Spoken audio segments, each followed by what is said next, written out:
मुश्किल नहीं है कुछ भी अगर ठान लीजिए। दृढ़ इच्छा शक्ति और आत्मविश्वास से व्यक्ति लबरेज है तो कुछ भी कर सकता है। नेपोलियन बोनापार्ट ने कहा था, असंभव शब्द तो मूर्खों और कायरों के शब्दकोश में आता है। यदि मेरी चलती तो मैं असंभव शब्द को डिक्शनरी से निकाल देता। मैं इस समय हूँ एक ऐसे शख्स के साथ जो 10वीं अनुत्तीर्ण है, यानी 10वीं पास नहीं किए, लेकिन बड़े बड़े वैज्ञानिक यहाँ आकर के मत्था टेकते हैं। वैज्ञानिक का दर्जा इन्हें प्राप्त हुआ है। हम हैं हुक्म सिंह साहब के साथ। यह पूरा नाम है इनका है हुक्म सिंह लोधा, ग्राम सितारा, तहसील कुम्हेर, भरतपुर, राजस्थान।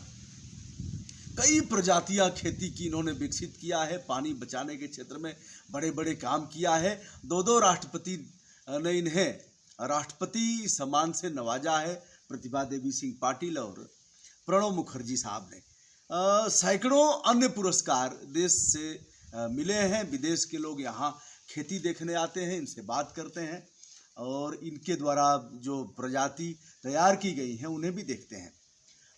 नमस्कार आपको विनम्र भाव से। हाँ जी, राम राम साहब। आप 10वीं उत्तीर्ण नहीं हुए? हाँ, फेल हो गए। तो आपके मन में कैसे आया कि इस क्षेत्र में हमको काम करना चाहिए? परंपरागत खेती हमारे पिताजी करते थे, हमने फिर किया हम की खेती करेंगे। हम स्कूल नहीं, हमारे साथी पढ़ के निकल गए, हम रह गए। हम स्कूल गए ही नहीं फिर जी, तो हम खेती में लग गए। बैलों से खेती की। अच्छा। उस दिन बैलों से खेती करने के बाद में फिर ट्रैक्टर का चलन हो गया। मैंने हम ट्रैक्टर से करेंगे, फिर ट्रैक्टर खरीद लिया। तो ट्रैक्टर से खेती की हमने। ट्रैक्टर से खेती करने के बाद में फिर हम अपना कृषि विज्ञान केंद्र से आया। अच्छा। भरतपुर में उनसे जुड़े, वहाँ ट्रेनिंग की हमने 2-3 दिन। फिर बाहर जाने का मौका मिला। तो अब भी मैं वैज्ञानिकों से और अधिकारियों से यही कहता हूँ कि बजाय किसान को किताबी ज्ञान पढ़ाने के उसको मौके पे दिखाई जाए। मौके दिमाग में एकदम बैठ जाएगा सीधा।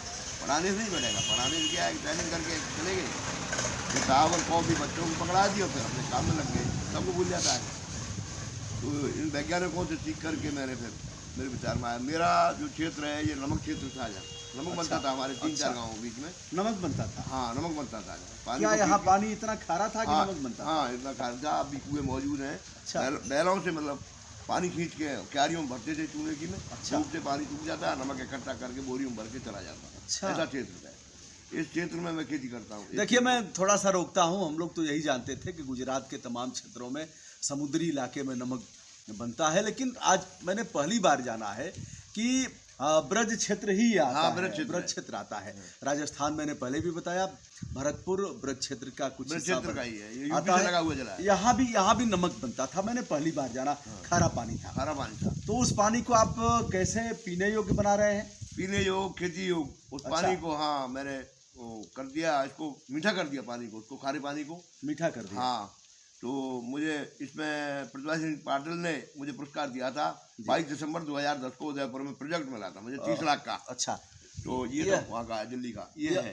ये मिला था। यह देखिए, यह पुरस्कार है। प्रतिभा देवी सिंह पाटिल, तत्कालीन प्रेसिडेंट ऑफ इंडिया ने यह पुरस्कार दिया है। उदयपुर में दिया था मुझे। उदयपुर में दिया था। 30 लाख का प्रोजेक्ट दिया था मुझे। 30 लाख का प्रोजेक्ट दिया। 20 लाख रुपया गाँव में लगा दिया वाटर रिचार्ज में। 10 लाख का मेरे पास खेती के इम्प्लीमेंट्स हैं मौजूद, सारी चीज हैं। देखिए, 20 लाख गांव में लगाया वाटर रिचार्जिंग के। 62 ट्यूबवेल पक्के कराए हैं गांव के। वाह वाह। देखिए साहब, उन लोगों से, उन कमीशन खोर लोगों से मैं कहना चाहूंगा कि 20 लाख रुपए में कितने प्रोजेक्ट लगाए हैं आपने? 62 ट्यूबवेल पक्के करा दिए। 62 ट्यूबवेल पक्के करा दिए। यह साहब गाँव में देखा जा सकता है। मैं एकाध स्थानों पर पहुंच करके दिखाऊंगा भी। और दूसरा पुरस्कार आपको प्रणब मुखर्जी ने 2015 7 मार्च 2015 को दिल्ली में राष्ट्रीय भवन में मुझे सम्मानित किया था। अच्छा, वो ये है। मेरी वैरायटी लॉन्च हुई थी ये। और मुझसे वहाँ पूछा था, मैं था, मेरी घरवाली थी, छोटा बेटा था। तीनों थे हम राष्ट्रीय भवन। तो मुझसे पूछा गया था, वहाँ एक केडी कुकरे थी, वहाँ के वो थे वनपाल मालिक जो कहते हैं। उन्होंने कहा, आपने ये नाम ऐसे कैसे रखा, सितारा श्रृंगार? मेरे गाँव का नाम सितारा है, इसलिए मैंने वो सरसों की वैरायटी का नाम भी सितारा श्रृंगार रखा। वो वैरायटी मेरी सितारा श्रृंगार। हाँ, ये वैरायटी ये है। ये वैरायटी मेरी सितारा श्रृंगार। या तो काफ़ी लंबी है। हाँ। कितने फुट की होगी? ये करीब 6 फीट 6.5 फीट है। 4 फीट में फलियाँ आती हैं, 3 फीट ऊपर से काटते हैं, तो 7 फीट लंबाई है। 7 फीट लंबाई है। और ये पकने के टाइम में जैसे डंठल के कितने बाद फलियाँ शुरू हो जाती हैं? 3 फीट बाद में फलियाँ शुरू हो जाती हैं। और डंठल के 3 फीट बाद फलियाँ शुरू होती हैं और अंत तक फल लगता रहता है। हाँ। तेल भी अच्छा आता है इसमें? इसमें 42-43% तेल है। अब मैंने इसमें चैलेंज कर दिया जल्दी 2 साल के अंदर इसमें 50% तेल कर दूंगा। पीली सरसों थी हमारी देसी, उसमें 50% था तेल, इसमें भी मैं करके छोड़ूंगा। अरे लगा हुआ मेरा काम चल रहा है तेल क्या का। बात है। और तो इस प्रजाति का नाम रखा है आपने सितारा श्रृंगार। सितारा श्रृंगार। हाँ, सितारे का श्रृंगार, मेरे गाँव का नाम सितारा है। क्या बात है। देखिए इसी नाम से पेटेंट हमारा मिला है। गांव हमारा जिला, हमारा गांव हमारा प्रदेश, हमारा गांव हमारा देश और हमारा गांव हमारी दुनिया, इस बात को इन्होंने यथार्थ के धरातल पर दिया। ये है मेरा ये इसका सितारा श्रृंगार का जो पेटेंट का। वाह वाह वाह। नव प्रवर्तन प्रतिष्ठान भारत। ये तो आपने सरसों की वैरायटी किस सन में इसको आपने ये 2010 में 2010 और भी कोई वैरायटी आपने? नहीं, वैरायटी और कोई नहीं। अब तो तेल में काम कर रहा हूँ मैं, तेल ही बढ़ाना है इसमें मुझे, इसकी अलग ही पहचान बनी हुई है। देखिए सरसों में बड़ा पोषण है और अगर सच कहा जाए तो जो लोग भी अन्य तेलों का प्रयोग करते हैं तो वो लोग उसे छोड़ करके सरसों के तेल का ही प्रयोग करना चाहिए। हाँ, सरसों के तेल का प्रयोग। उसका मालिश करिए, उसको खाइए, उसको बदन पर लगाइए और बहुत अच्छा है। और उसकी खली, हाँ, खली पशुओं काम आती है। खली पशुओं के काम आती और इसके बाद में मुझे हमारे समाज से पुरस्कार मिला था जी। हमारी उमा भारती हैं केंद्रीय मंत्री। हाँ जी हाँ जी। उन्होंने मुझे पुरस्कार दिया था जी, वहाँ दिल्ली में बुला करके। अच्छा अच्छा। हाँ, तो इस प्रकार के तो तमाम पुरस्कार मिले हैं आपको? मुझे करीब 150 पुरस्कार ले चुका हूँ मैं 40 साल के अंदर में। कक्षा 10 फेल और वैज्ञानिक आते हैं यहाँ सीखने के लिए। ये ऐसा आप कर्म योद्धा है यार। और कर्म का क्षेत्र बड़ा लंबा होता है। वैज्ञानिक मान लिया गया है, वैज्ञानिक हो गए हैं यार। इधर भी कई पुरस्कार हैं जिन्हें आप देख रहे हैं। टीवी वालों ने मुझे सम्मान दिया। अच्छा, यहाँ का जो यहाँ टीवी चैनल है राजस्थान न्यूज, जी न्यूज, उन लोगों ने भी सम्मानित किया है। भीतर तो अनेकानेक पुरस्कार पड़े हुए हैं। कुछ ऐसे अभी मैं 5 दिन अहमदाबाद प्रोग्राम दे के आया, उसके बाद मैं गुजरात आनंद गया था 5 दिन के लिए।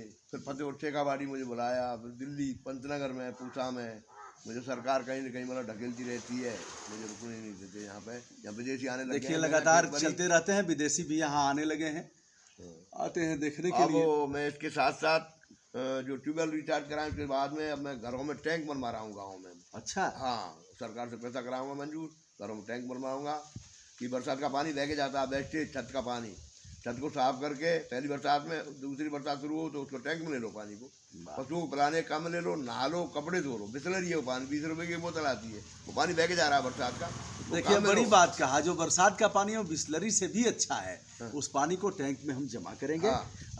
रेन वाटर को हम जमा करेंगे और उसको फिर पीने के काम में लाएंगे। देखिए मैं पूरे देशवासियों से कहना चाहता हूँ, पानी अब खत्म हो रहा है, धरती की कोख सूख रही है। आने वाले समय में हमारे बच्चे हमसे सवाल करेंगे कि पानी तो हमारा बर्बाद कर दिया आपने, पीने के लिए रहा ही नहीं, नीचे से लगातार निकालते जा रहे हैं। ऐसे में हुक्म सिंह साहब ने जो किया है यह एक बड़ा मामला है और इनका सम्मान देश कर रहा है, मैं भी सम्मान कर रहा हूँ। यहाँ आकर के मैं भी अपने आप को धन्य महसूस कर रहा हूँ। विलक्षण प्रतिभा है देश के लिए। तो आगे आप पानी पर काम करेंगे और भी? हाँ, पानी पर काम करेंगे, पानी को बिगड़ने नहीं देंगे। मतलब उम्र आपकी कितनी हो गई? मेरी उम्र करीब 66 वर्ष की हो गई है। 66 वर्ष हो गई है। बड़ी आवश्यकता आपकी है देश के लिए। और देखिए मैं इस राजस्थानी पगड़ी में कैसा लग रहा हूँ, थोड़ा मुस्कुरा भी रहा हूँ। आप भी मुस्कुराइए और प्रसन्न रहने की आवश्यकता है। जो प्रसन्न नहीं रहेगा ना तो उसका जीवन शाश्वत और यशस्वी नहीं होगा। इसलिए हमेशा प्रसन्न रहिए, खुश रहिए। हुक्म सिंह साहब ने मुझे यह पगड़ी बांधा है और मैं इनका एक बार चाहूँगा कि आप अपना नंबर भी बता दें, किंतु लोगों से चाहूँगा कि वह परेशान नहीं करेंगे। जब आवश्यकता कुछ पूछने की होगी तो आप पूछेंगे, तो कृपया आप अपना नंबर बता दें। मेरा नंबर है 94 62 48 002 जी। हम आपने नंबर बताया। कभी भी खेती के बारे में इस तरह की जानकारी कोई करनी हो और रेन वाटर हार्वेस्टिंग प्लांट कैसे लगाया जाता है, कैसे हम धरती की कोख को संतृप्त करेंगे, इसके बारे में भी जानकारी अगर चाहिए तो आप पूछ सकते हैं आराम से। अच्छा लगा और आपने मुझे पगड़ी बांधा है, मुझे और भी पहली बार राजस्थानी पगड़ी बांधी गई है, क्या इसको बोलते हैं सर? ये राजस्थानी साफा है। अच्छा, राजस्थानी साफा है। हाँ, पगड़ी कह लो, साफा कह लो। अच्छा। हाँ। अच्छा लगा सभी देश विदेश में रह रहे आदरणीय और आत्मीय मित्रों को ब्रजभूषण दुबे का सादर नमस्कार, यथोचित अभिवादन। जिन लोगों ने अभी तक हमारे YouTube चैनल को सब्सक्राइब नहीं किया हो, कृपया सब्सक्राइब करके हमारा हौसला बढ़ाएं। आपका स्नेह स्रोत हमारे लिए सूखेगा नहीं, ऐसा हमें विश्वास है। आज हम हैं 16 मार्च 2019 को सितारा गांव में हुकुम सिंह साहब के साथ। धन्यवाद।